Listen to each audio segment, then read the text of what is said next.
네, 반갑습니다. 익산민회청 회장입니다. 조상익입니다. 반갑습니다.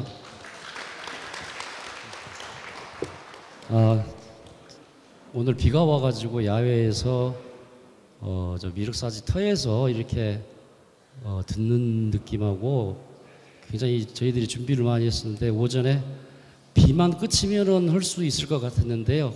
굉장히 춥더라고요. 바람도 세게 불고 해서 이렇게 안으로 좀 들어왔습니다. 그래서 좀 답답은 하시죠?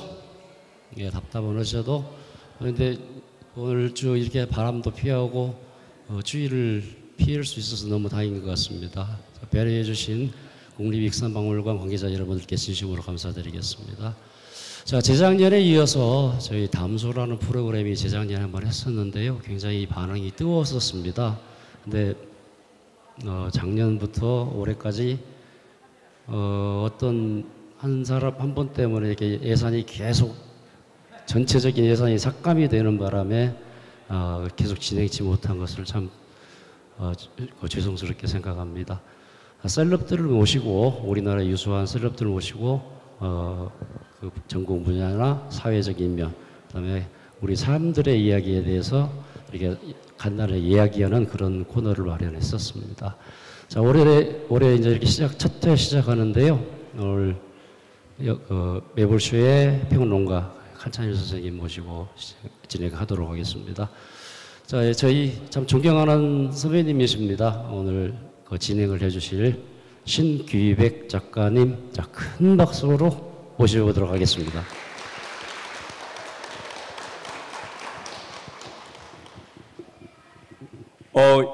여기가 세계유산이잖아요. 그 세계유산이라는 그 어마어마한 공간에서 우리가 이 공간을 어떻게 하면 영화 속에서 이렇게 살릴 수 없을까? 막 그런 의도로 좀 프로그램이 만들어지지 않았을까? 그런 생각하는데요. 일단 제 옆에 계신 그 전찬일 쌤을 잠깐 소개를 하겠습니다. 여기 그 젊으신 선생님들은 전찬일 쌤을 칸찬일로 알고 있을 거예요. 그 매불쇼 최욱, 요즘 머리를 짧게 했죠. 그 최욱 이분이 매주 금요일 날 불타는 금요일 해서 매불쇼를 하는데 그 영화 속에서 영화를 소개하는 전찬일 선생님이십니다. 일단 박수를 한번 부탁드리겠습니다. 예. 반갑습니다. 영화평론가 전찬일입니다. 네. 예, 지금 이분에 대한 소개는 뭐 대한민국의 대표 영화평론가, 매불쇼 인기 패널인데 눈치 없이 정직한 영화평론가, 그 다음에 칸 영화제를 23번 다녀오셔가지고 이제 전찬일이 칸찬일이 됐습니다. 그리고 이제 혹시 이렇게 유튜브에서 그 코미디를 하는데 너덜트라고 있죠. 그 첫 프로그램에서 인기 되게 많았던 게 그 당근에서 이렇게 여자 남자 파는 걸로 이렇게 두 번째입니까? 거기 그 전상협이라고 있어요. 머리 긴 친구. 그 친구 아빠예요. 박수 좀 주세요. 그래서 이 선생님이 우리나라에서 제일 어렵게 들어가고 제일 나쁜 사람이 많이 나오는 대학 출신이라는 것도 소개가 잠깐 되어 있습니다. 오늘 전찬일 선생님을 모시고 한국 영화의 뭐 장단점, 우리가 모르는 얘기 한번 들어보고 싶습니다. 그래서 왜 칸찬일인가부터 먼저 얘기를 나눠보겠습니다. 그래서 칸 영화제를 23번 갔다는데 제가 알기로 그렇게 부자가 아니신데 어떻게 그렇게 많이 가게 됐는가? 칸 영화제는 애들아 이런 거야 하고 좀 알려주십시오. 네, 그 전에 소회부터 제가 신규백 이 사회를 맡으신 신규백 선생과는 한 20여 년 그 관계를 맺어오면서 저보다 선배지만 영화는 제가 선배여서 저한테 영화 수업을 받았던, 그래서 소위 이제 나이든 제 제자인데, 그런 인연이 제가 셀럽이기 때문에 온 건 아니고 그런 개인적 인연이 작용하지 않았나 이런 생각이 들고요. 하여튼 2년 전인가 3년 전에 뭐 여기 팸 투어에 와서 같이 이 공간을 한번 둘러봤었는데 그 이후로 다시 찾을 기회가 없었습니다. 근데 오늘 또 다시 찾게 돼서 여기 와서 여러분을 이렇게 만나게 돼서 더 반갑고요. 제가 왜 칸 찬일이 됐냐는 뭐 말씀드린 대로 칸 영화제는 그냥 영화제 중에 하나가 아니고요.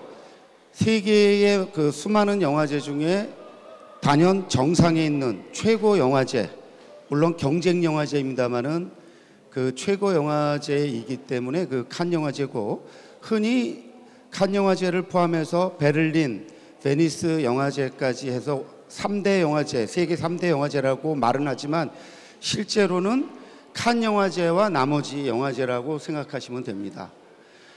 여러분이 그 칸 영화제 정도는 뭐 봉준호 감독의 기생충이 2019년에 최고상인 그 황금 종려상을 받으면서 좀 들어보셨을 거고요. 뭐 그 외에도 심심치 않게 한국 영화들이 칸 영화제에 가서 상을 받아왔습니다. 근데 칸 영화제에서 그 상을 받은 영화 중에 여러분이 아실 만한 영화는 뭐 박찬욱 감독의 올드보이라든지 2004년이죠. 그리고 이창동 감독의 밀양, 전도연 배우가 거기서 여우주연상을 받으면서 이제 그 이후로 칸의 여왕이라고 불리기도 하는데 그런 영화제입니다. 그래서 하다 보니까 1997년에 그 세계 최고 영화제라는 칸 영화제를 첫 발을 내디게 됐는데, 그 이유는 93년도부터 공식적으로 영화 평론 활동을, 평론가들한 타이틀을 내걸고 활동을 하면서 뭔가 좀 평론가로서 다른 평론가들과 다른 활동을 좀 해야 되지 않을까 해서 그때 이제 칸 영화제를 처음 도전했고요. 그때는 어디 직장을 다니고 있었기 때문에 출장비를 받아서 갔습니다. 그리고 이제 그로부터 2024년 작년까지 5번 정도를 빼고 24번을 다녀왔는데, 대한민국에서 칸 영화제를 다녀온 평론가는 뭐 이렇게 많지 않을 뿐만 아니고 뭐 10번 이상 다녀온 평론가는 몇 명 제가 알기로 거의 없고 20번 이상 다녀온 사람은 당연히 없죠. 제가 유일하죠. 그래서 내세울 건 그러면 칸 영화제라도 좀 내세우자. 뭐 그래서 그냥 칸 찬일이라고 바꾸면서, 또 한 가지는 2주 후에 이 자리를 오는 걸로 알고 있는 그 서울의 봄의 김성수 감독, 그 영화 속의 주인공이 전두환 캐릭터잖아요. 전두환, 여기 뭐 전두환을 존경하는 분도 계실 수 있지만 전두환 캐릭터를 연기한 그 황정민, 거기서 전두광으로 나오죠. 근데 제 성이 전씨잖아요. 근데 제가 81학번입니다. 재수한 81학번인데 그때 5공화국 시작하면서 전두환 장군이 대통령이 돼서 정권을 잡았는데, 그때 광주 학살을 거치고 난 81년도라 같은 전시인 게 너무너무 고통스러웠습니다. 그래서 칸 영화제와 더불어 서울의 봄을 개봉할 때 이참에 그냥 성씨를 전시해서 칸씨로 바꾸자. 장난 반, 진심 반. 그래서 칸 찬일로 바꿨습니다. 그래서 뭐 흔히 칸 찬일로 불리는데 제 이름은 전찬일입니다. 칸 찬일이 아니고. 예. 네. 그 매불쇼는 그 최욱이 이렇게 막 이끌어 가는데, 제가 여쌤에게 그 매주 금요일 날 하는데 짧게 대답하십시오. 그 사무실에 도착해서 촬영을 마치고 돌아가는데 몇 시간 걸립니까? 도착해서 떠날 때까지는 한 시간 반에서 2시간 정도. 거기서 맡은 역할은 뭡니까? 캐릭터는요? 그 패널이 저 포함해서 4명인데 2명은 40대고 1명은 50대고 1명은 60대인 전데 뭐 4명이 이제 40대, 50대, 60대 그러다 보니까 시참말로 나이든 일종의 꼰대로서 나이 들었다는 이유로 이제 꼰대로서 뭔가 좀 무게감을 좀 잡아주는 역할 아닌가. 그리고 그 4명 중에서 본격적으로 영화를 공부한 사람은 제가 알기로 저만 해당되고 다른 사람들은 이제 경험의 결과로 이제 평론을 하는 걸로 알고 있습니다. 그러다 보니까 조금 그 과거에 공부한 그 어떤 깊이가 필요할 때는 제가 그 역할하고 그다음에 무게 잡는 역할, 그다음에 저는 좀 진지한 스타일이다 보니까 진지하면서 가끔 이렇게 망가지는 그런 역할, 그게 제 역할이지 않나 이렇게 생각하고 있습니다. 무게 잡고 진지하기도 한데 이 젊은 친구들이 이렇게 좀 노인네 취급하는데 이 그 성깔이 있는 노인네 좀 그런 캐릭터이기도 합니다. 그리고 사실은 이제 여기서 밝힐 수는 없지만은 출연료 캐라가 얼마나 되느냐 이게 물어봤는데 그건 제가 개인적으로 이렇게 말씀드리도록 이렇게 하겠습니다. 폭삭소가수다 얘기를 하고 가야 합니다. 어떻게 폭삭소가수다는 어떻게 보셨습니까? 드라마를 보기 시작하면은 너무 많은 시간을 바쳐야 되기 때문에 드라마를 가능하면 안 보려고 애씁니다. 그런데 이제 제 사랑하는 아내가 하루 종일 가장 많이 하는 것은 드라마를 보는 겁니다. 그러면 옆에 앉아서 이제 가끔 드라마를 보는데 폭삭소가수다 같은 경우는 매불쇼에서 소개됐기 때문에 보지 않을 수가 없었어요. 근데 16부작이잖아요. 그런데 이제 4부씩 한 달에 걸쳐 하는데 처음에 보면서 오랜만에 그냥 드라마에 푹 빠져가지고 12부작까지는 진짜 3주에 걸쳐서 열심히 챙겨봤습니다. 그 나머지 4부는 이제 아직 못 봐가지고 챙겨봐야 되는데 오랜만에 아주 심취해서 빠져본 드라마입니다. 물론 다른 것도 가끔 그렇게 보긴 하는데 저는 그 제 친구들이 저에게 학시 캐릭터라고 하는 근데 여기 이 선생님은 아무래도 관식이 캐릭터일까요? 어떻습니까? 네, 제가 관식처럼 뭐 착하거나 어리버리하지는 않은데 제 아내가 제가 이제 78년에 고2 시절에 우리 와이프를 만나서 10년 지나서 결혼을 했는데 우리 처가 그러는 거예요. 여보, 이 드라마를 보면 우리랑 너무 닮았어 그러는 거예요. 근데 저는 보면서 내가 저렇게 어리버리한가? 그런데 그 와이프하고 지금 5월 8일이 만난 지 47년, 결혼 37년이었는데 그런 점에서 이렇게 앞으로도 뭐 그냥 계속 살아나갈 거라고 예측이 되니까 그런 점에서 그 오랜 세월을 함께 했다는 점에서는 관심 맞는 것 같아요. 네. 유튜버로서 그 아들이 너덜트로서 이렇게 유명하고 그럼 유명하면 아들이 돈을 잘 벌을 거 아니에요. 그래서 아까 점심 먹으면서 물어봤어요. 아들이 어버이날 때 금일봉을 얼마를 했느냐라고 물었어요. 얼마 했습니까? 그냥 숫자로 말하지 말고 말씀해 주시죠. 네, 그냥 그 친구가 버는 거에 비해서는 기대에는 못 미쳤는데 근데 본인이 많이 버는 것 같은데 월 생활비가 부족하다고 조금밖에 안 내놓더라고요. 근데 저는 그 마음이 그 마음으로 받았기 때문에 적다고 생각하지는 않습니다. 100만 단위는 아니었고 10만 단위였습니다. 좀 더 달라고 그러십시오. 제가 아들 만나면은 너 그러면 안 된다 이렇게 얘기를 하겠습니다. 네. 아니 근데 우리 아들이 예. 그것 때문에 마음 아파할 거기 때문에 그 얘기는 우리 와이프 아들하고 저는 짓지 않을 생각입니다. 제가 그 악역을 잘하기 때문에 이렇게 하도록 하겠습니다. 자, 우리나라만이 아니라 세계적으로 영화가 죽었다는 말도 있고 극장이 죽었다는 말도 있고 그렇습니다. 영화관 입장료가 한 15,000원 정도 되면은 미국 달러로 보면 한 10달러 정도 되거든요. 여기 미국에서 오신 분도 있는데 한국에서 영화 요금이 15,000원은 싸요, 비싸요? 비싸요? 미국 사람이 생각할 때도 영화 요금은 비싸다고 그러시네요. 자, 그러면 선생님, 영화가 죽었습니까? 극장이 죽었습니까? 이야기가 죽었습니까? 한번 풀어보시죠. 과거에 이제 잘 나갈 때, 이때의 과거라는 건 한 코로나 이전을 말하는 겁니다.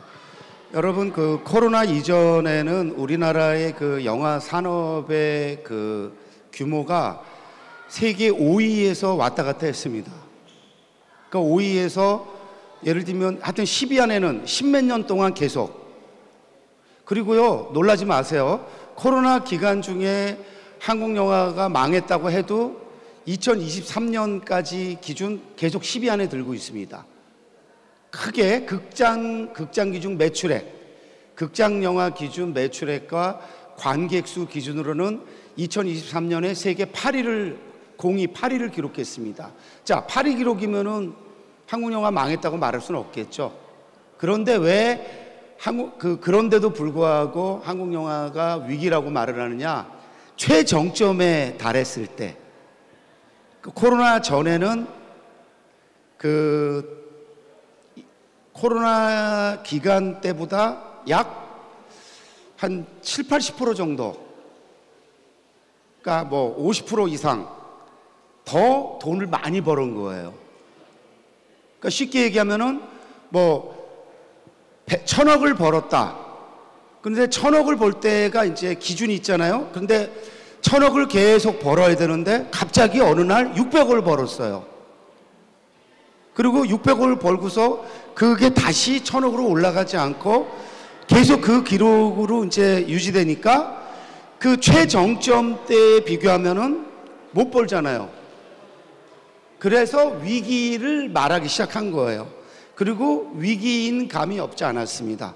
왜? 코로나를 거치면서 알다시피 대한민국 극장 영화관이 텅텅 비기 시작했고, 그야말로 한 3년 정도는 뭐 100석, 200석짜리에서 10명 미만으로 본 적도 많았고, 저도 코로나 기간 중에 일부러 영화관을 찾아서 영화를 볼 때 뭐 그야말로 서너 명이 본 적도 많았으니까요.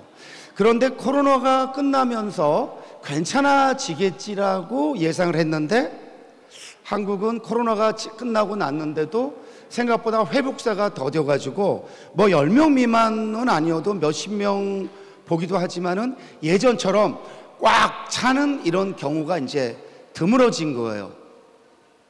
그러다 보니까 영화관이 어쩔 수 없이 유지될 수 없는 상황이 벌어지면서 어제 메가박스하고 롯데시네마가 합병한다라는 기사가 나왔죠.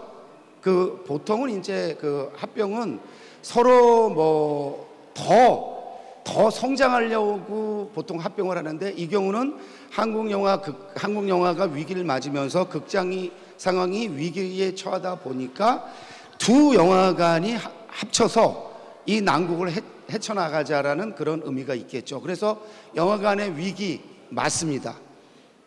그런데 이제 과연 스토리의 위기냐에 대해서는 약간 조금 퀘스천 마크가 들 수 있는데, 이런 점에서는 위기 맞습니다.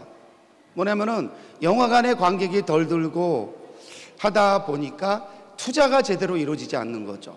어느 게 먼저인지는 모르겠습니다. 투자가 이루어지지 않아서 영화가 덜 나오는 건지, 아니면 영화가 투자할 만한 영화가 없거나 적어서 그런 건지 모르겠습니다. 어쨌든 그렇다 보니까 아무래도 다양한 이야기들이 영화될 수 있는 기회가 줄어드는 건 맞을 거예요. 그런데 제가 특별히 강조하고 싶은 건 이겁니다. 가령 2024년 기준으로 여러분 한국 영화가 몇 편 정도가 만들어져서 개봉된 줄 아세요? 2023년 기준으로 600편이 넘습니다. 근데 그 600편 중에서 여러분과 만날 수 있는 영화는 몇 편 정도 될까요? 제가 볼 때 100편 미만일 겁니다.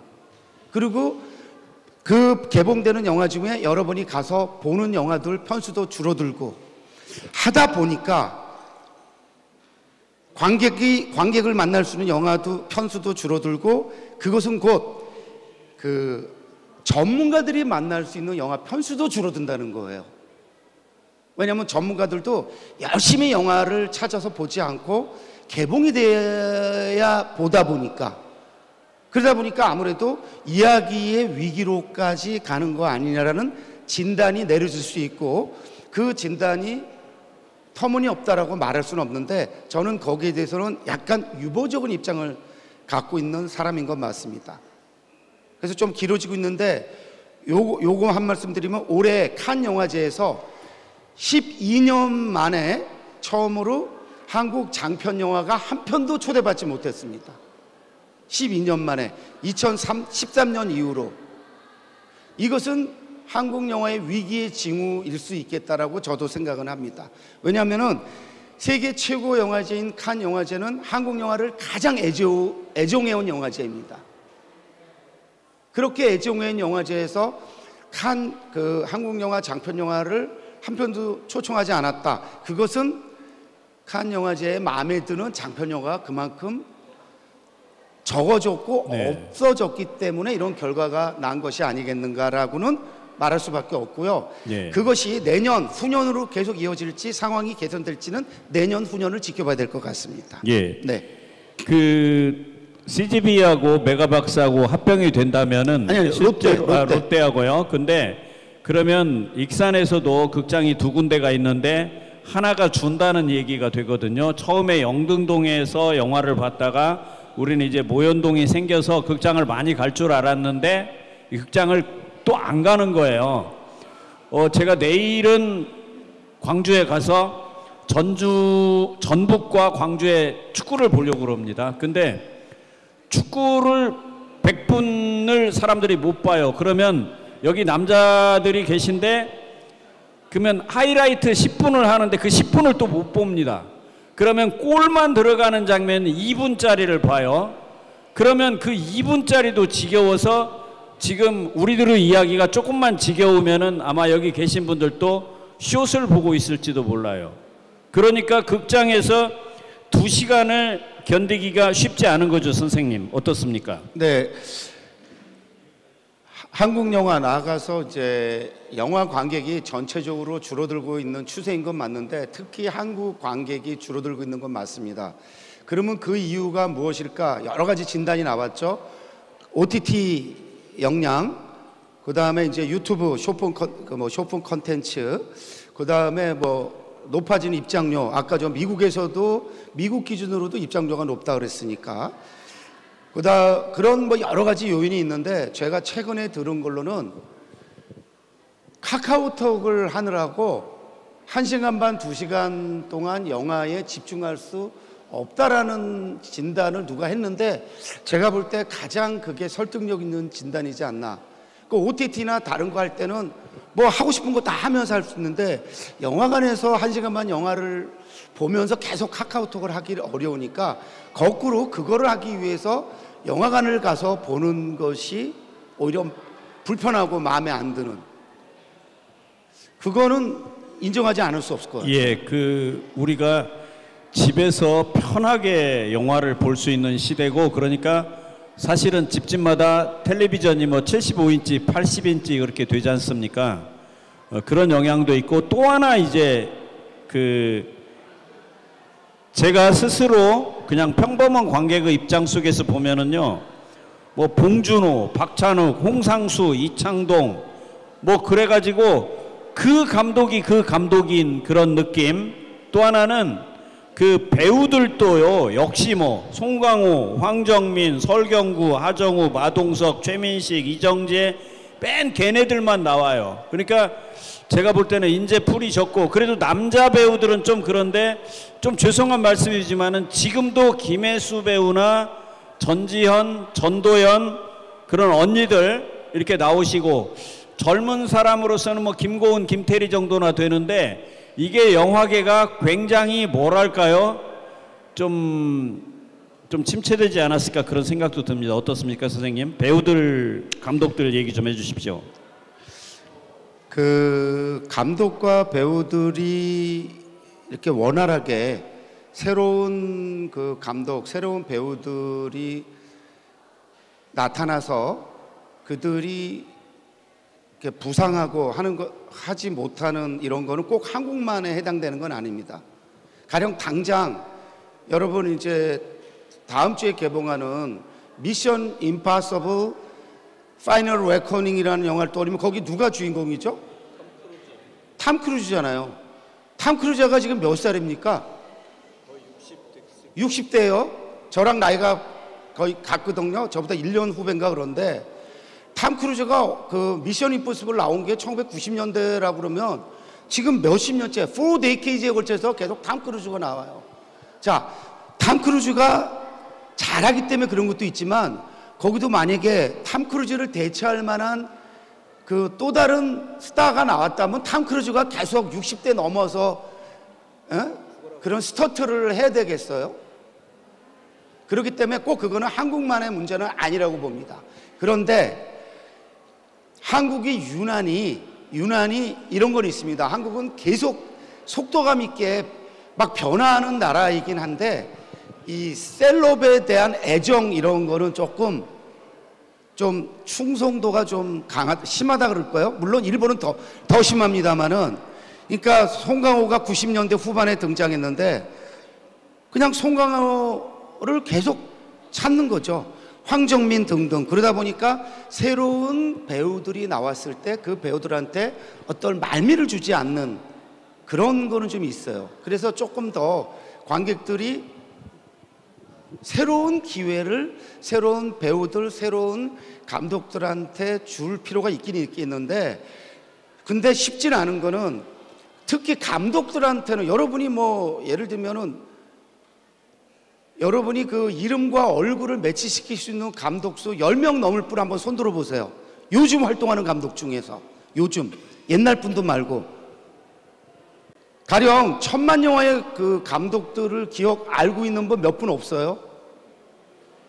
자, 명량의 감독 아시는 분 손 들어 보실래요? 명량. 대한민국 역대 1위작 1760만으로 대한민국에 상영된 모든 영화의 흥행 1위작인 감독의 이름을 아시는 분 손 들어 보세요. 김한민 아닌가요? 아니 그러니까 이렇게 전문가는 알아요. 여러분들은 잘 몰라요. 왜냐하면 관심이 없어. 그 다음에 해운대 국제시장 감독 누구죠? 윤재균이죠? 그런데 일반인들은 일반적으로 감독 이름 관심이 없어요. 여러분이 아시는 감독 이름은 봉준호 정도, 박찬욱 정도예요. 이 사람들은 뭐냐? 세계적으로 이름이 이제 널리 알려지다 보니까 여러분이 이름을 기억하는 거예요. 물론 흥행 성적도 있지만 근데 1760만 된 명량 감독 기억을 못 한다는 거죠. 그만큼 세계적으로 이름이 나야지만이 여러분이 이제 기억을 하는 거예요. 그런데 흥행하고는 관계없는데 여러분이 거의 다 알고 있는 감독이 있어요. 누구죠? 홍상수예요. 홍상수 모르는 분 손 들어 보세요. 홍상수 모르시는 분 손 들어 보세요. 다 아실 거예요. 근데 홍상수 영화를 보신 분 손 들어 보세요. 거의 안 되실 거예요. 홍상수는 어떻게 아세요? 김민희하고 불륜 때문에. 아니 홍상수하고 김민희 불륜이 뭐 이렇게 심각한 사건입니까? 그런데 막 욕을 하면서 홍상수는 기억을 해. 근데 영화는 안 봐. 그래서 감독이 자기 이름을 갖는 게 이렇게 힘듭니다. 여러분이 여기서 뭐 매불쇼의 칸찬이라고 그랬지만 저를 아시는 분은 이제 매불쇼를 즐겨보시는 분만 아는 거예요. 그 중에서도 매불쇼 중에 이제 시네마 지옥을 즐겨보시는 분, 모르시는 분은 몰라요. 제가 30몇 년 동안 지금 평론을 했지만 유명한 평론가라고 얘기하고 여기서 대한민국을 대표하는 평론가로 했지만 여러분이 매불쇼 시네마 지옥을 모르시면 저를 몰라요. 천만 감독도 모르는 거고요.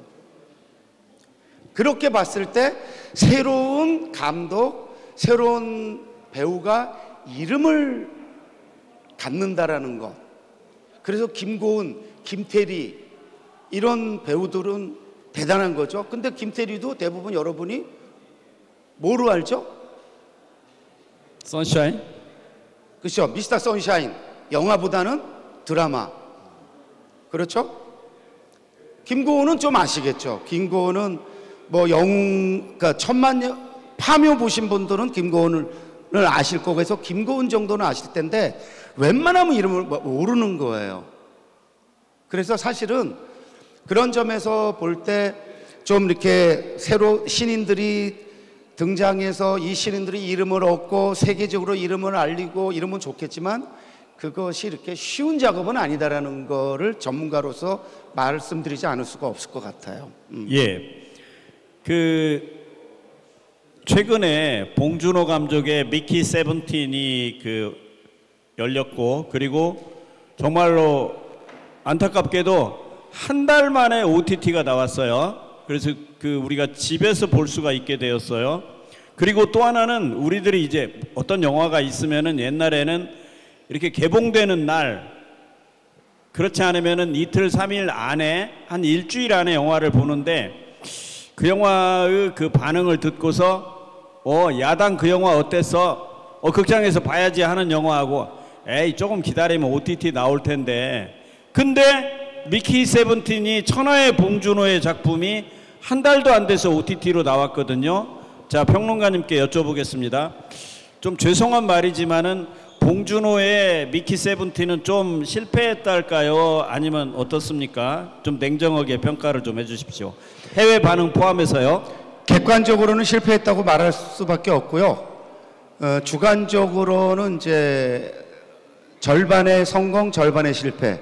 제가 2020년에 봉준호 장르가 된 감독이라는 단행본까지 낸 사람이지만, 그래서 봉준호에 대해서는 누구보다 조금 아는 게 좀 많고, 그 다음에 봉준호 감독을 지속적으로 지지해온 사람이지만, 미키 세븐틴은 절반의 성공, 절반의 실패라고 말할 수밖에 없다. 딱 옥자 정도라고 저는 생각을 합니다. 옥자가 이제 2017년에 칸에서 선보일 때 제가 굉장히 그때 투덜댔습니다. 아니 뭐가 아쉬워서 봉준호 같은 이렇게 잘나고 이렇게 잘 나가는 감독이 왜 넷플릭스 자금으로 투자받아갖고 영화를 만든 거야? 에?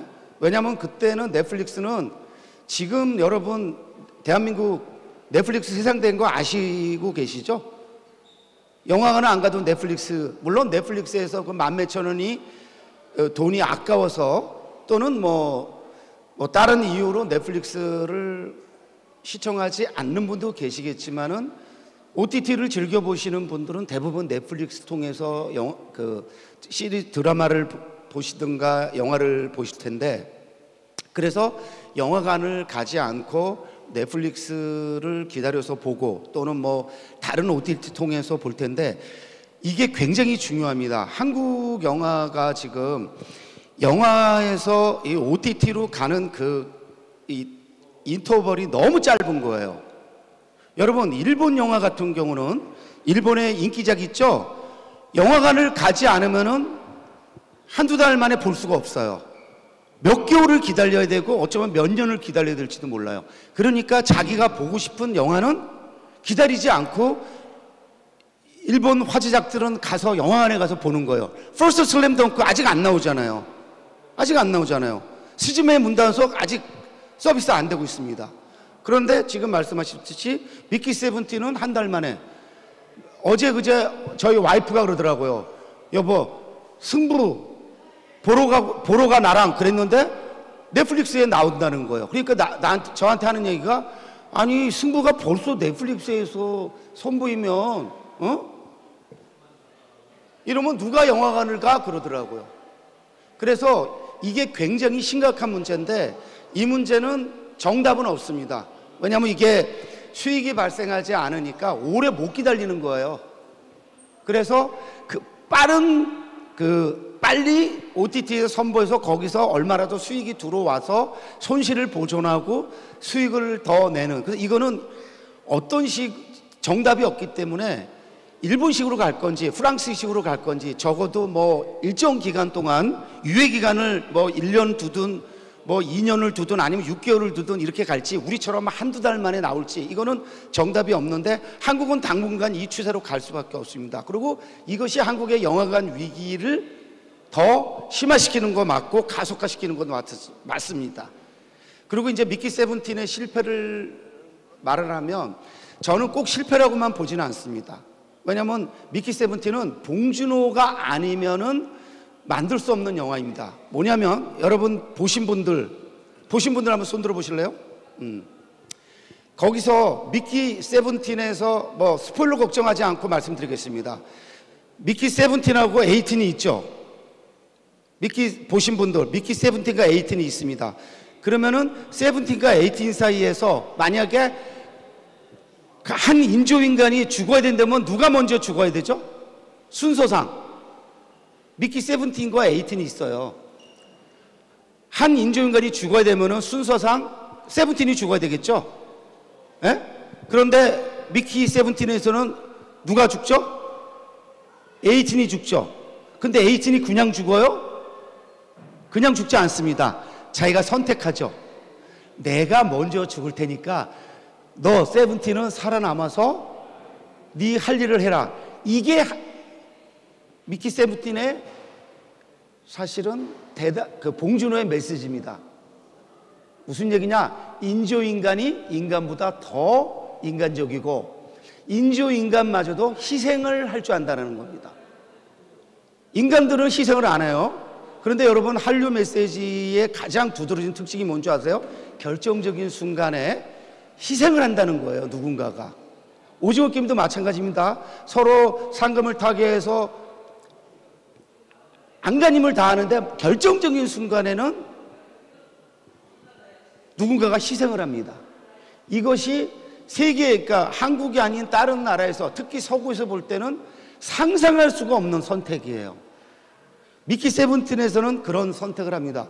그런데 그게 별로 국내외 관객들한테 강렬하게 감동의 호두로 꽂히지 않은 거죠. 저처럼 그런 걸 보면은 역시 봉준호야. 역시 이거는 한류의 연장선에서 기가 막힌 영화야. 이렇게 볼 수 있는데 그것까지 관객들이 캐치하기 전에 영화가 좀 심심하다라는 느낌을 준다라는 거예요. 그래서 저는 그 영화를 실패했다고 보지는 않는데 기생충으로 1000만을 넘은 감독이 300만 정도 된 거니까 실패했다고 말하지 않을 수 없었던 거죠. 그리고 1억 2천만 달러 정도의 예산이 들어갔는데 당연히 그 예산을 못 미쳤습니다. 그래서 손익분기점을 못 넘겼어요. 그래서 전체적으로 약 1000억 정도의 손해가 발생했다고 그러더라고요. 뭐 실패라고 말하지 않을 수 없겠죠. 그런데 전부 100% 실패는 아니고 50% 정도는 성공했다고 저는 보는 입장입니다. 여기 선생님의 특징이 젊은 애들 말로 표현을 하자면은 진지충. 그래서 너무 진지해서 그 범죄도시 얘기 하나 하고서 우리 기다리는 그 음악을 듣도록 하겠습니다. 저는 범죄도시를 1, 2를 극장에서 봤고요. 3는 OTT를 통해서 봤고 3를 보면서도 내가 이걸 극장에서까지 봐야 해 라고 했고 4는 안 봤습니다. 근데 제가 알기로 이 선생님께서 범죄도시를 혹평한 것으로 알고 있습니다. 그렇지만 이게 힘들게 사는 사람들이 극장에 가서 미키 세븐틴을 보면서 골치 아픈 것보다도 넉넉고 오늘 하루를 푸는 것도 나쁘지 않을 텐데 어떻습니까? 범죄도시에 대한 선생님의 생각은? 맞습니다. 그러니까 영화를 그냥 시간 때우기 용도로 쓰는 분들한테는 그 범죄도시 시리즈가 굉장히 유익한 영화라는 거 인정합니다. 근데 명색이 영화를 한 55년 초등학교 저학년 때부터 보면서 영화를 한 2만 편 정도 봤다고 가정을 했을 경우 그 영화들 남는 영화들은 뭐죠? 결국에 어떤 저의 사유와 삶에 어떤 영향을 주는 영화라고 봤을 때 범죄도시 시리즈는 그야말로 저한테는 시간 낭비연 영화였고 그 다음에 제가 마동석 캐릭터 마석도가 주먹질을 할 때 그 주먹질에 좀 설득력이 있어야 되는데 뭐 내적 설득력이 없이 이렇게 봐가지고 10분쯤 지나면 한번 주먹질 한번 휘둘러 그러면은 거기서 주먹질에 한 100만이 들어가고 이것을 인정할 수가 없었던 거죠. 그래서 그냥 여러분이 즐기는 건 여러분의 자유고 선택인데 저는 그 영화를 보면서 야, 이렇게 갔다가는 한국 영화가 진짜 위기를 맞이할 수밖에 없을 거라는 염려를 하지 않을 수 없었고요. 그래서 감독을 만났을 때 그 범죄수의 2, 3 감독을 만났을 때 제가 뭐라 그랬냐면 주제넘게 자, 이상용이라는 감독이었는데 이 감독 당신이 2편의 영화를 통해서 1000만을 넘은 거 축하한다. 왜냐하면 그 데뷔작 첫 번째, 두 번째 영화로 1000만을 넘었어요. 근데 그 감독한테 뭐라 그러냐? 당신이 앞으로 계속 영화를 만들어 갈 수 있겠냐? 2편을 1000만 넘었는데 계속 1000만 영화를 못 만들 테니까 당신이 무슨 영화를 다음에 만들 거냐? 자기도 답을 못 하죠. 그래서 제가 한 가지 바람을 전했죠. 영화 선배로서 후배들한테 참고가 될 만한 영화를 만들어 주길 바란다. 레퍼런스가 될 영화를 만들어 주길 바란다. 범죄소지 시리즈가 성공하는 마동석 때문에 성공한 거잖아요. 그럼 마동석 캐스팅을 할 수 있는 영화는 몇 편이나 되겠어요? 마동석 캐스팅 못한다라는 거죠.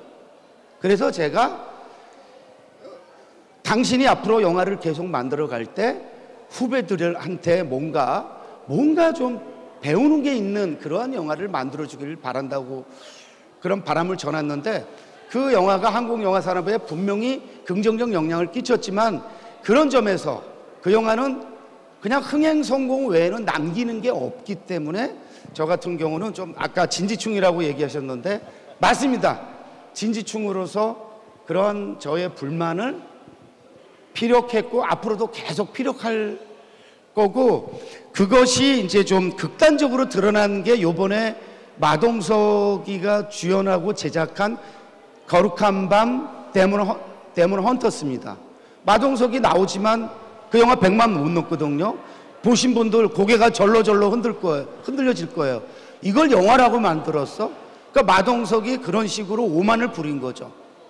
그래서 그런 식의 영화는 가능하면 나오지 않는 것보다는 그냥 적게 나오기를 바라는 마음에서 예, 뭐 그렇게 얘기한 마동석 거죠. 자체가 장르라는 말도 있고 그런데요. 네. 지금 여기서 잠깐 우리들의 얘기를 좀 쉬고요. 지금 해금 연구자가 기다리고 계십니다. 우리나라의 한 비파를 제가 해금이라고 그랬어요. 비파가 우리나라에서 연주하시는 분이 한 4분밖에 안 된대요. 그러면 조상익 선생님께서 소개도 좀 해주시고 저희들은 잠깐 화장실 다녀왔다가 다시 진행하도록 하겠습니다. 네.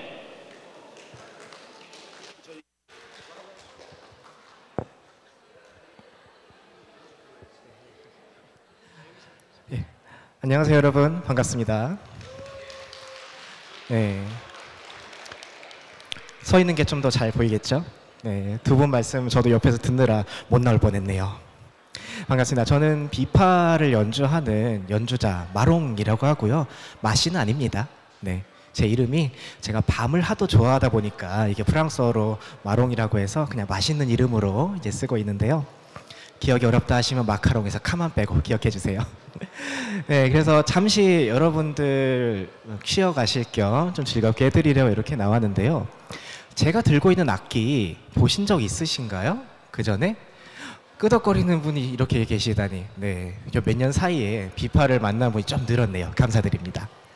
사실 이 악기는요, 네, 일단 여러분께 여쭤볼 거, 어느 나라 악기일까요? 중국? 네, 일본, 우리나라. 네, 제가 가끔 아이들을 만나러 가서 물어보면요, 미국도 나오고요, 프랑스도 나오고요. 네, 근데 이 악기는요, 중앙아시아, 페르시아에서 시작해서 동아시아로 넘어온 악기입니다. 그래서 한국, 중국, 일본, 베트남까지 퍼져서 발전을 했었고요. 우리나라에서도 조선의 마지막까지 아주 많이 쓰였던 악기입니다. 그러다가 잠깐 없어지게 되었는데요. 이유는 아무도 모르고요. 그러다 보니 지금은 우리 곁에 돌아오기까지 네, 힘들어서 네, 연주자도 저 포함해서 뭐 찾아서 나온 사람이 한 7명, 네, 영화 제목 같죠? 뭐 7인의 어쩌고. 네, 그렇게 정말 수가 적은 악기입니다. 네, 그래도 여러분께서 우리나라 악기이기도 하다 이렇게 알아주시니 정말 감사드립니다. 네, 이 악기는요, 또 외국에서 온 악기다 보니까 이름이 참 많은데요. 우리 주머니를 네 글자로 하면 뭐라고 할까요? 주머니를 네 글자로. 네, 호주머니. 네, 이 악기를 부를 때 호인의 악기라고도 부르기도 했습니다. 네, 그래서 처음에 넘어올 때는 말 타고 낙타 타고 이렇게 연주를 하던 악기였거든요. 그래서 호인의 악기라고 불렀고요. 그리고 우리나라에는 두 가지의 비파가 내려오고 있었는데요. 머리 부분에 보시면 뿔 같은 게 5개 있죠. 그러면 줄이 5개입니다. 네, 이 악기를 우리는요 향비파라고 불렀습니다. 네, 고향할 때 그 향자, 네, 향자 붙였고요. 여기서 줄이 하나 없으면은 4줄인데 요걸 우린 당비파라고 해서 향비파, 당비파 두 가지의 네, 악기가 내려왔습니다. 네, 악기 들고 앉는데 이렇게 말이 너무 많아가지고 죄송합니다. 이렇게 관객을 만나서 연주보다 말할 때가 많이 없어가지고요. 네, 조금만 이해해 주세요. 네, 그러면은 연주해 보겠습니다. 첫 번째 들려드릴 곡은 네, 달에 대한 노래입니다. 제목은 하월가인데요. 우리나라의 대표적인 팝페락 테너 이명주님의 곡입니다. 마침 여러분 오른쪽에 침이 이 특별전하면서 달이 자주자주 뜨고 있는데요. 이 달빛 아래에서의 사랑의 노래 이렇게 들어주시면 좋겠습니다. 첫 번째 곡 하월가입니다.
여러분 비파 소리 괜찮으셨나요? 네, 사실 앞에 말씀들 들으면서 드립을 하나 치고 싶었습니다. 비파 소리 어떤가요? 달아요. 네.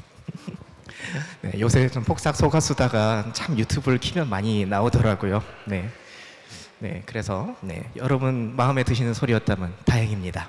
네, 두 번째 이어서 들려드릴 곡은요, 평온한 곡에 이어서 우리 보통 뭔가 국악기나 네, 이런 음색이나 이런 걸 생각할 때 흔히들 떠올리는 말이 있습니다. 한. 네, 그래서 한이 좀 아주 많이 담겨 있고요. 여러분들이 아실 만한 또 좋아하실 만한 곡을 두 번째로 준비했습니다. 안예은 좋아하시나요? 네, 안예은의 노래 중에 가장 유명한 게 또 뭐가 있을까요? 네, 상사화 좋아하세요? 네, 상사화를 들려드리겠습니다. 네.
감사합니다. 저는 이만 물러가겠습니다. 네, 박수로 이렇게 맞이해 주시고요. 그 베트남에 가서 혹은 중국에 가서 이렇게 비파를 들었었고 일본에서는 사미센을 들었었는데 지금 제가 이렇게 한국에서 직접 눈으로 보기는 처음인 것 같고요. 나무위키에 들어가서 금방 그 비파 항목을 봤는데 지금 그 마룽 연주자가 그 유튜브로 바로 뜨더라고요. 이렇게 유명하신 분인 줄 몰랐습니다. 박수로 환영해 주십시오. 네. 저희들에게 앞으로 한 30분 정도 시간이 남아 있는데요. 지금 여기가 국립익산박물관입니다. 박물관에서 국립자 붙인 데가 별로 없는데 그리고 이런 로비를 이렇게 사용하게 해주셔서 대단히 이렇게 감사합니다.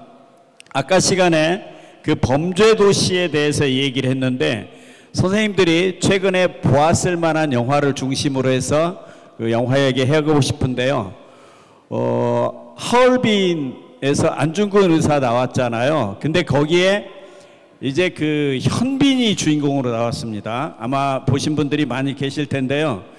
이 현빈이 나온 것이 과연 약이냐 독이냐 그런 얘기도 있고 선생님은 그 하얼빈에 대해서 어떻게 보셨습니까? 그 가감없이 얘기해 주시길 부탁드리겠습니다. 네, 아마 대한민국에서 아니 전 세계에서 하얼빈을 가장 좋게 본 사람일 겁니다. 저는 이제 어떤 영화에 꽂히면 그 영화를 만든 감독보다 더 높이 평가하기도 하는데 그 기생충을 하도 좋게 봐가지고 그 봉준호 감독하고 이제 인터뷰를 하는데 제가 하도 저 칭찬을 하니까 봉 감독이 선생님 너무 심하다고. 근데 이제 하얼빈은 저는 기생충 못지않게 하얼빈을 높이 평가하는 사람입니다. 여러분들 중에 하얼빈을 보고 좀 재미없게 보신 분들은 좀 의아해하실 거예요. 그런데 그 이유는 뭐냐면 여러분 여태까지 보신 그 안중근 그러니까 안중근이 너무 잘생겨서 좀 못마땅해 할 수 있어요. 여러분 안중근 의사가 그렇게 뭐 미남이 아니었잖아요.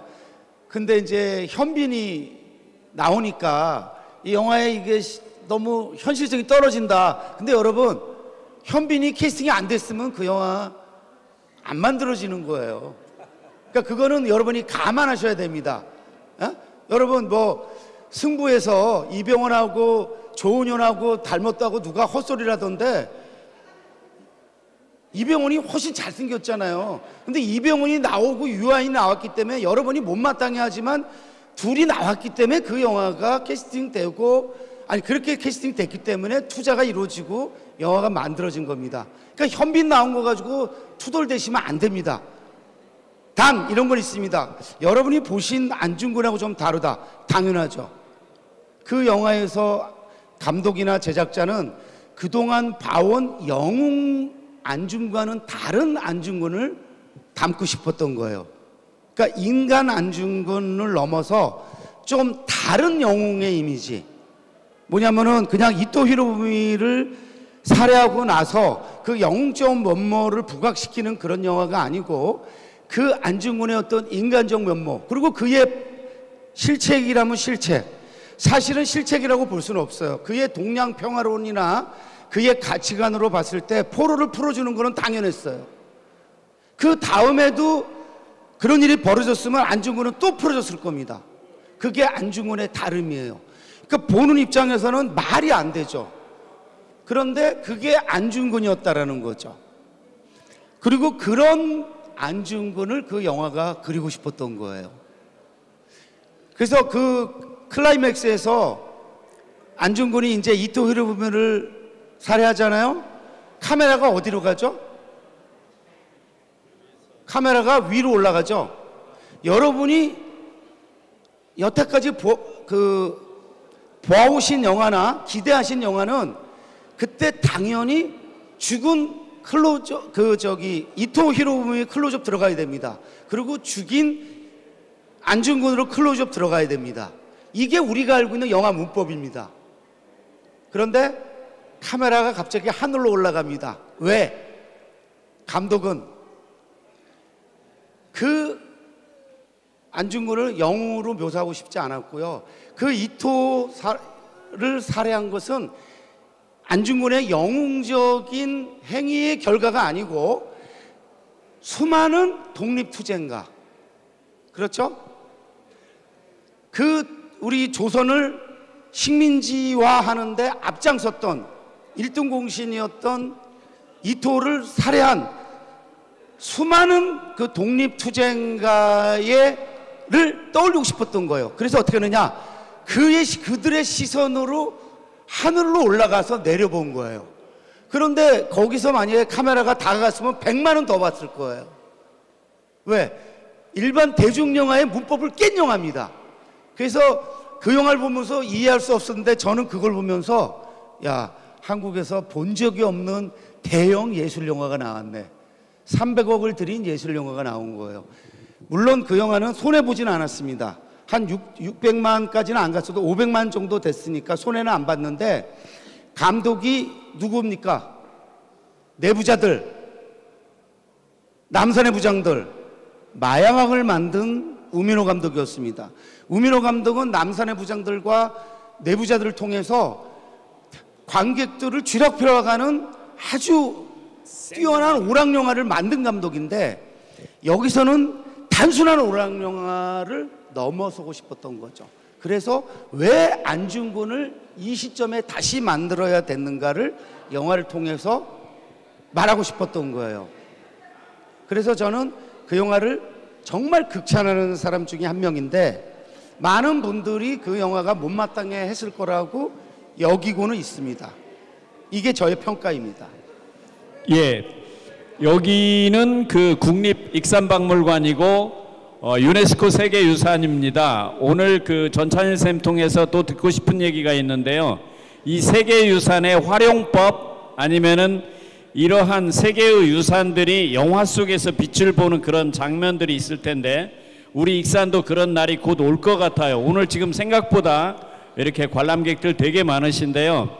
선생님이 보셨던 그 영화 속에서 그 세계의 멋진 문화유산들, 저 이렇게 로마의 휴일이나 페드라 같은 거 생각나는데 어떠십니까? 한 말씀 해주시죠. 네, 뭐 로마의 휴일 같은 영화, 그다음에 여러분이 가장 많이 기억하실 영화는 인디아나 존스 시리즈 이런 데겠죠.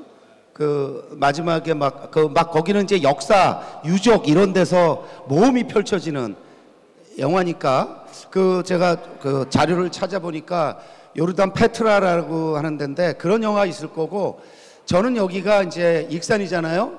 한국 떠올리면 저는 이제 경주가 떠오르는데, 경주라는 영화 있는 거 아세요? 경주. 그 장률이라고요.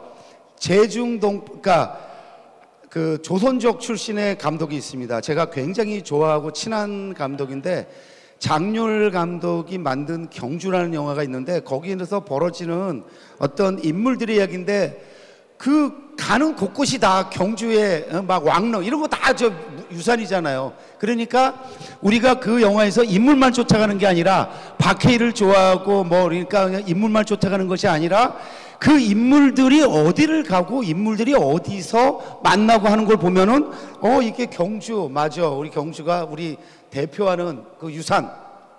그리고 저 장률 감독이 일이라는 영화도 만들었어요. 옛날에 일이라고요. 이게 익산이 옛날에 일이었는데, 우리 저기 신기백 선생님께서 일이 역사를 담은 책도 이번에 내셨습니다마는 그 감독입니다. 그래서 혹시 기회가 되신다면 나중에 경주를 보시면서 그 인물들의 그 동선만 따라가지 마시고, 그 인물들이 어디를 찾아가는가.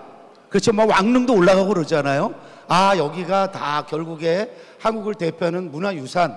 그렇죠? 그렇게 생각하면 익산에서도 언젠가는 이 일대에서 벌어지는 어떤 사건, 인물들의 이야기가 나올 수 있는데, 한번 그럼 같이 기획해 보도록 하고요. 가장 대표적인 영화는 사실은 우리 영화를 하는 사람들한테는 한 편의 영화가 있습니다. 화양연화라고요. 화양연화, 여러분이 다 아실 만한 장만옥, 그렇죠? 왕조위, 양조위, 마지막 그 장면에서 앙코르와트, 캄보디아 앙코르와트를 찾아가잖아요.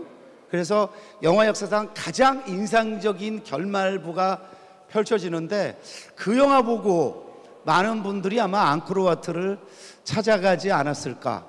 그리고 뭐 피라미드 나오는, 그쵸? 이집트 피라미드 나오는 영화들은 다 세계문화유산이잖아요. 어? 그러니까 그런 영화들은 생각보다 많을 텐데 앞으로 이제 영화를 보실 때 많은 그 대중관객들은 그냥 사건만 쫓아갑니다. 그러니까 그걸 우리가 이야기라 그러는데 이야기만 쫓아가지 마시고 그 이야기들이 펼쳐지는 공간, 장소, 그 장소를 중심으로 또 이렇게 쫓아가다 보면 굉장히 흥미진진한 아마 영화 보기가 가능하지 않을까 이런 생각을 하고요. 오늘 이런 얘기를 들으니까 그러니까 저는 영화 평론가지만 동시에 기획 제작자이기도 하거든요. 익산을 배경으로 하는 지역 영화를 넘어서서 대한민국을 대표하는 어떤 영화도 한번 기획 한번 해봐야 되겠다.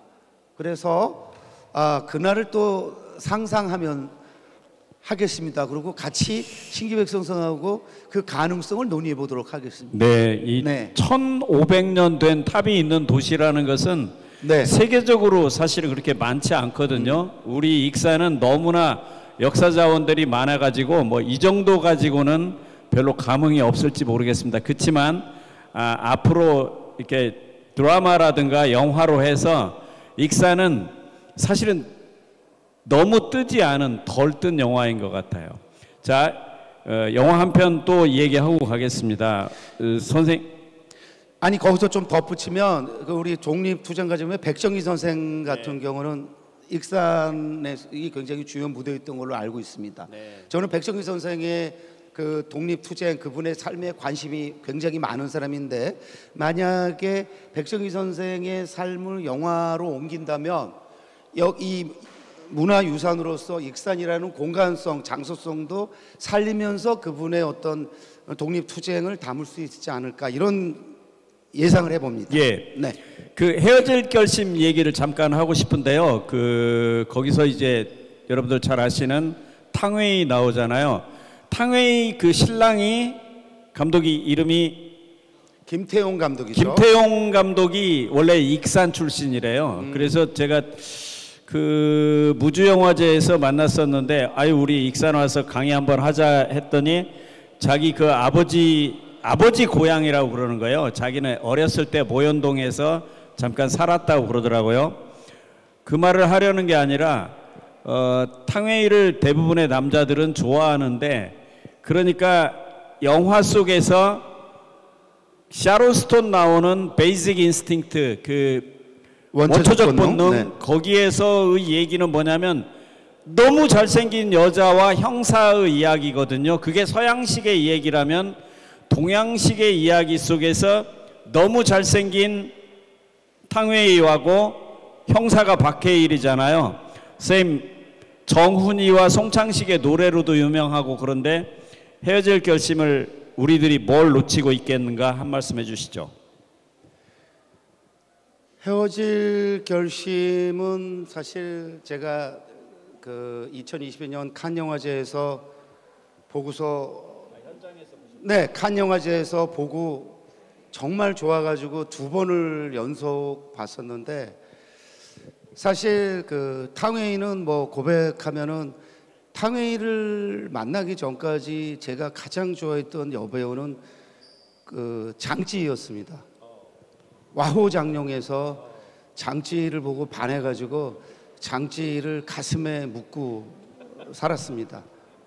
그 전에는 이제 장만옥, 그다음에 니콜 키드만 뭐 이렇게 저도 욕망이 있는 남자 관객이고 평론가라 그 어릴 때 예를 들면은 뭐 아주 어릴 때 윤여정 선생이 71년도 제가 초등학교 때 극장에 가서 환여를 보고서 윤여정 선생한테 빠졌고 그다음에 또 뭐 저 중학교 때는 안인숙 별들의 고향의 안인숙이라는 배우 그다음에 또 고등학교 때는 그 모든 그 세계 남자 팬들의 로망이었던 올리비아 허시 그죠? 서머타임 킬러라든지 로미오와 줄리엣의 그 올리비아 호시였는데 어쨌든 나이가 들어서 2000년도에 와호장룡을 보는데 그 대나무 대결 시퀀스에서 그 장치의 클로즈업을 보고요 숨이 멎는 줄 알았습니다. 그때 그 클로즈업에 치명적으로 매혹당해가지고 장치를 가슴에 묶고 살다가 이제 새끼를 딱 보면서 남자들은 여자를 떠나보내지 않습니다. 한 구석에 이렇게 고이 여자는 떠나버린다 그러더라고요. 그래서 첫사랑도 다 잊어버린다 그러는데 남자는 첫사랑을 잃어버리지 않습니다. 여기다 고이 묶고 이제 탕웨이를 묶고 이제 그러고서 이제 칸 영화제에서 이제 탕웨이를 만난 거예요. 화장하고 있는 기자회견하기 전에. 그래서 또 인사하고 사진도 찍고 그때 또 고 이성균도 만났어요. 그래서 이성균도 사진 찍고 그랬었는데 그 헤어질 결심은 아주 특별한 불가능한 두 남녀의 사랑 이야기잖아요. 그러니까 현실적으로는 사실은 한 사람은 형사고 한 사람은 이제 피의자가 워낙 매력적이기 때문에 외모에 대해서는 함부로 말할 수는 없습니다만은 탕웨이가 연기한 피의자니까 어떤 형사면은 마음이 흔들리지 않고 눈이 이렇게 돌아가지 않을 수 있겠어요? 그런데 이 여인이 보니까 굉장한 사연이 있잖아요. 사연이 있어서 이 여자가 분명히 남편을 죽인 거는 같은데 믿고 싶지 않은 형사 이야기. 그렇죠? 근데 이 여자가 처음에는 이 남자를 그냥 형사로 만났는데 이 남자한테 빠져들기 시작한 거 아니에요. 근데 결국에 거기서 이 여자는 남편을 죽인 겁니까? 죽이지 않은 겁니까? 죽인 거죠. 그리고 이 형사도 그거를 아는 겁니다. 그런데 믿고 싶지 않은 거죠. 이 여자가 죽이지 않길. 왜? 이 여자한테 빠져든 거예요. 부인이 있는데도 불구하고. 그러면서 두 사람이 서로 빠지다 보니까 근데 결국에 빠져가지고 이 사랑이 이루어지면 여러 가지 면에서 안 되죠. 그러니까 어떻게 돼요? 헤어져야 되잖아요. 근데 헤어질 결심을 누가 하죠? 이 영화에서 가장 중요한 건 헤어질 결심을 피의자인 여자가 한다는 거예요. 그거를 남자가 하는 걸로 해석하면 그건 오해입니다. 그건 해석이 아니에요. 오해예요. 근데 그 여자는 왜 헤어질 결심을 하죠? 이 남자를 그만큼 사랑하는 거예요. 그래서 헤어져야 되겠다고 새끼랑 연결이 되는 거죠. 새끼도요, 사랑에 빠져서는 안 되는 스파이로서 그 남자한테 빠져서 사랑에 빠져버리는 거예요. 그런데 새끼는 어떻게 됩니까? 유욕을 그리는 거예요. 육체의 탐욕을. 헤어질 것이 뭡니까? 육체의 탐욕이 아니라 아가페까지는 아니지만은 육체로 가지 않는 탐욕이 아닌 진정한 의미의 사랑을 그린 거죠. 박찬욱이 뭘 말하고 싶었던 거예요? 불가능한 사랑에서의 불가능한 두 남녀의 사랑을 그렸는데, 자, 그 사랑이 설득력 있게 많은 사람한테 가닿겠어요? 그래서 그 영화는 저희 같은 사람한테는 극찬을 받았지만 대중적으로 큰 호응을 받는 데는 실패한 거예요. 왜냐? 그건 불륜이잖아요. 한국의 관객들은 이상하게 불륜이라면 막 찌를 떨어. 에? 불륜이잖아요. 그래서 그 영화는 이루어지지 않는 사랑을 다룸에도 불구하고 불륜인데, 그걸 통해서 박찬욱은 뭘 말하고 싶었을까요? 이 작가는 새로운 사랑의 가능성인데 또 그 새로운 사랑도 지켜야 될 선이 있으니까 선을 지키는 사랑. 새끼처럼 선을 안 지키고 갔으면 그 영화는 흥행에 더 잘 됐을 텐데, 그래서 멈칫멈칫하다가 결국에는 영화의 흥행에 좀 부진했고, 그것이 전문가들한테도 폭넓게 호응을 일으키지 못한 거예요. 그래서 아카데미에서 예비 후보에는 들었지만 국제장편 영화상 부문 최종 후보에 못 들은 거예요. 그 영화는 원래 수상을 하고도 남을 영화예요. 영화적 수준이나 완성도는 기생충급입니다. 버닝, 기생충, 헤어질 결심은 제가 볼 때 21세기가 나온 최고 영화예요. 세계적 영화들이에요. 근데 하나는 뭡니까? 기생충은 계급을 다루기 때문에 우리 모두의 이야기가 된 거고, 헤어질 결심이 뭡니까? 아주 특별한 두 남녀의 이야기니까 그것이 폭넓게 소구되지 못한 거죠. 그 결과예요. 근데 저는 그들의 사랑에 무한 감동한 사람 중에 한 명이고요. 네. 네. 선생님에게 박수 한번 주시죠. 네. 아이 뭐 우리가 선생님은 TV에서도 많이 이렇게 하시지만은 실제로 이런 셀럽을 보시고 영화 얘기를 직접 듣는 기회는 대단히 귀한 기회라고 생각합니다. 영화를 앞으로 한 두 가지 더 얘기를 하고 싶은데요. 하나는 파묘고 하나는 이제 서울의 봄 얘기도 하고 싶거든요. 우선 그 파묘가 저는 왜 이렇게 잘 됐을까 좀 사실은 이해가 안 가거든요. 왜 그렇게 됐을까요? 자, 서울의 그 범죄도시 시리즈하고의 연관성 속에서 봐야 됩니다. 전 세계에서 가장 수준 높은 관객이 대한민국 관객입니다. 가장 수준이 높다는 것은 가장 까칠하다는 거예요. 그래서 굉장히 엄격합니다. 그런데 한국 관객들이 이 정치 상황이라든지 사회 상황이 너무 힘들게 하니까 그러니까 영혼의 끈을 놓은 거예요. 그래서 본 영화들이 뭐예요? 범죄도시 시리즈예요. 그런데 그 영화들을 1000만 넘다 보니까 갑자기 우리가 이런 영화만 봐서 될까? 그래서 정신을 차리는 거예요.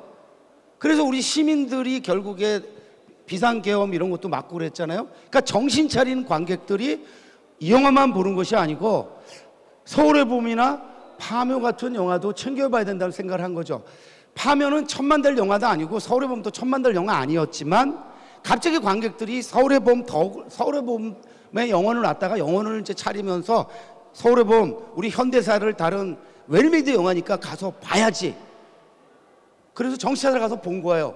파묘도 사실은 영화가 그렇게 썩 잘 만들어진 영화는 아닐 수 있고, 제가 볼 때 그 후반부에 그 크리처물로 간 거는 정말 수준 이하였는데도 불구하고 그 영화가 성공할 수 있었던 건 뭐냐?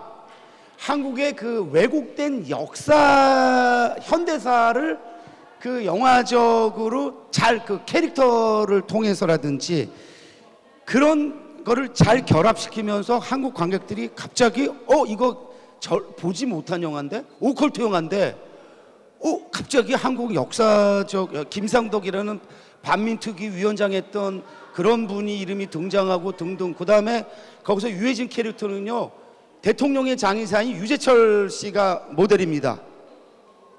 그래서 굉장히 과거에 본 적 없는 혼성 장르 영화가 나온 거예요.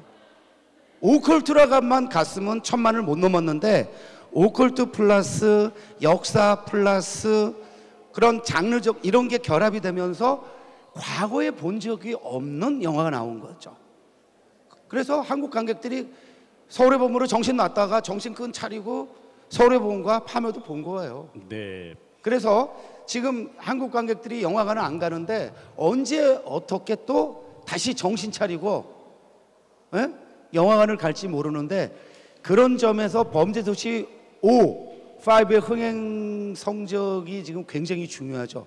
그 영화가 어떤 스코어를 낼지 그거는 저도 지금 장담을 못 하는데 지켜봐야 될 것 같습니다. 예. 이제 마지막으로 그 5월 31일 날 서울의 봄은 1300만을 동원한 김성수 감독님 오시는데요.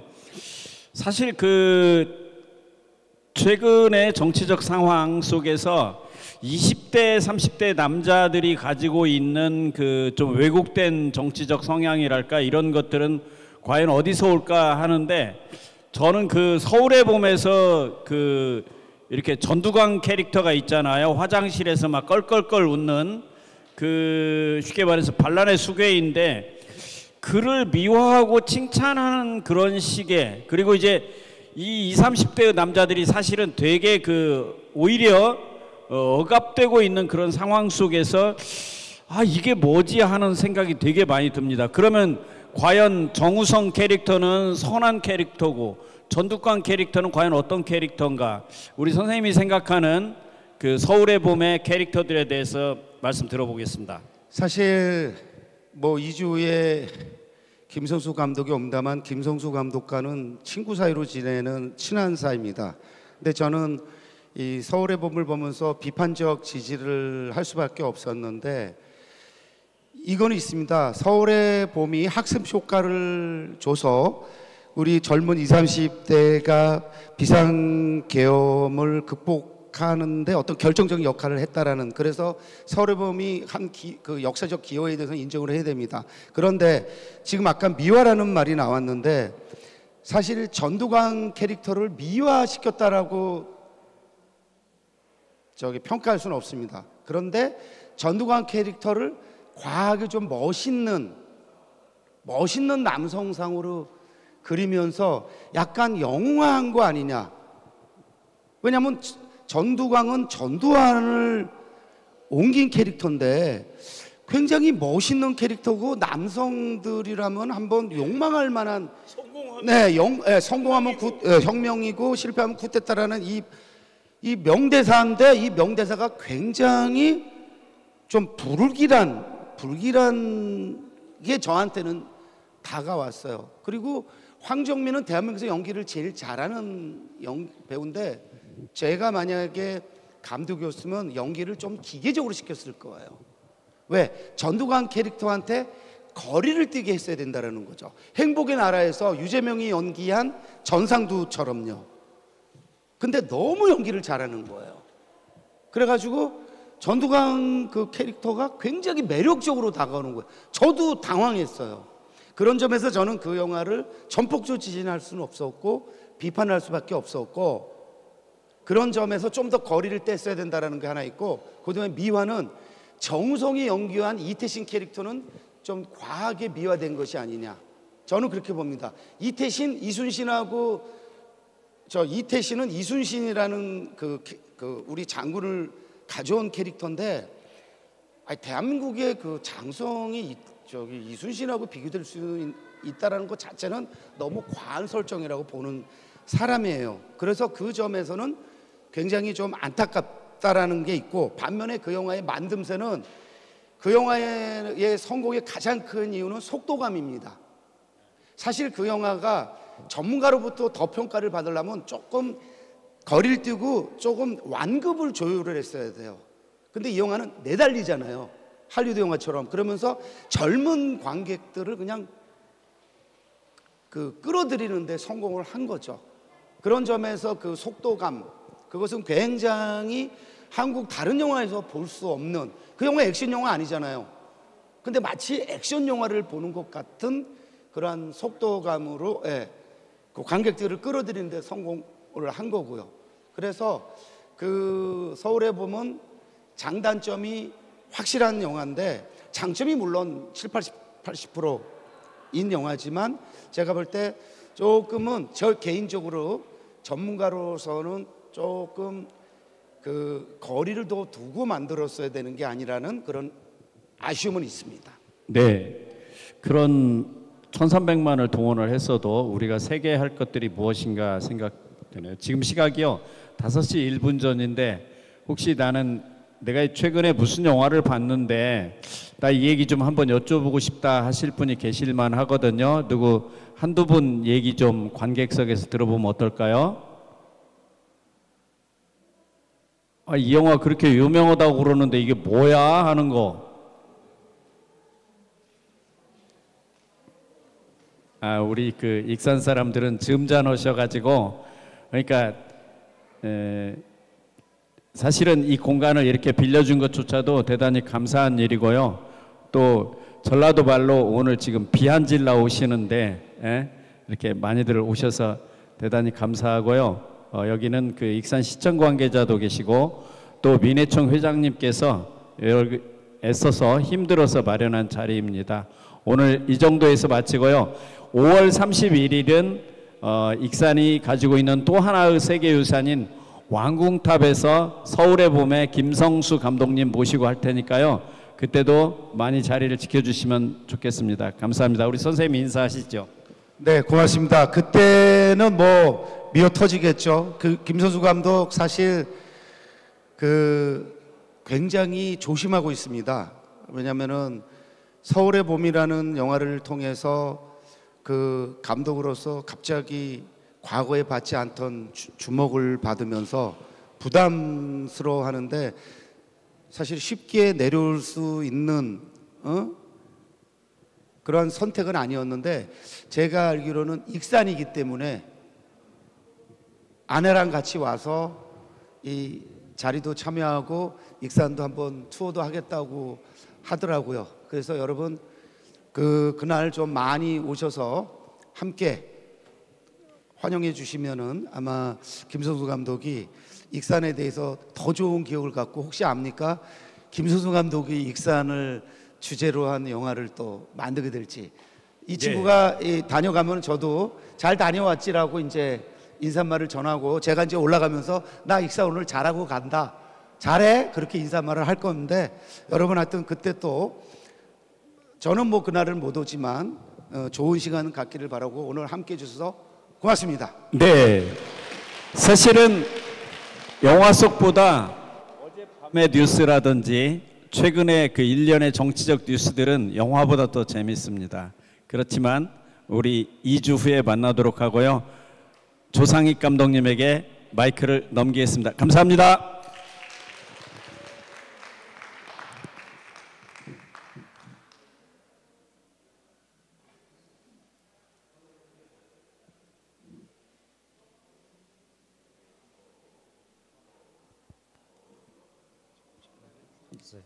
마이크 좀 줘보세요. 예, 두 분께 다시 한번 감사의 박수 부탁드리겠습니다. 자, 오늘 이렇게 마무리되고요. 5월 31일 날 백제왕궁 5층 석탑 앞에서 여러분 다시 모실 생각입니다. 1시 30분부터는 선율 속으로, 그다음에 3시 30분부터는 이 담소 프로그램 그대로 진행하고자 합니다. 선율 속으로에는 젖대라는 악기가 있어요. 대금 같은 악기인데 그 탈북 음악인입니다. 굉장히 잘하는 친구가 초청되어 있습니다. 그다음에 팬텀 싱어즈의 두 남녀 성악가 선생님들이 있고요. 예, 그다음에 담소에는 아까 말씀드렸던 김성수 감독님 이렇게 모시도록 하겠습니다. 주변에 좀 홍보해 주셔서 빈자리에 없도록 좀 부탁 좀 드리겠습니다. 진심으로 고맙습니다.